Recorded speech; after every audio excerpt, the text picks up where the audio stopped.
All right, this next question is kind of an interesting one. It says Shelley rode her mountain bike at a rate of 30 kilometers per hour for 2.5 hours. So if I say Shelley here and how far Shelley went 30 kilometers per hour for 2.5 hours. So 30 times 2.5 will tell me how far Shelley drove or drove her bike. So 30 times 2 is 60 and 30 times a half is 15.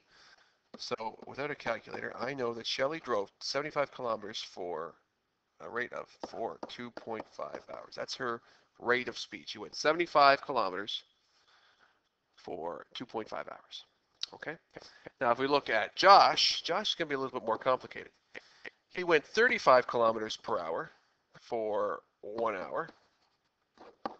So we just times that by 1, but we know that's 35 kilometers. So in the first hour, he traveled 35 kilometers. Then he went 25 kilometers per hour for 1.5 hours. So that's going to be 25 times 1 is 25, and half of 25 is 12.5.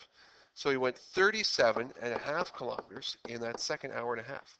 So together, he went 72.5 kilometers per 2.5 hours. So now that I look at it, I can see that he went this far in 2.5 hours. She went this far in 2.5 hours. Who traveled farthest? Well, Shelley did. And how much more? Well, the difference between them is 2.5 kilometers.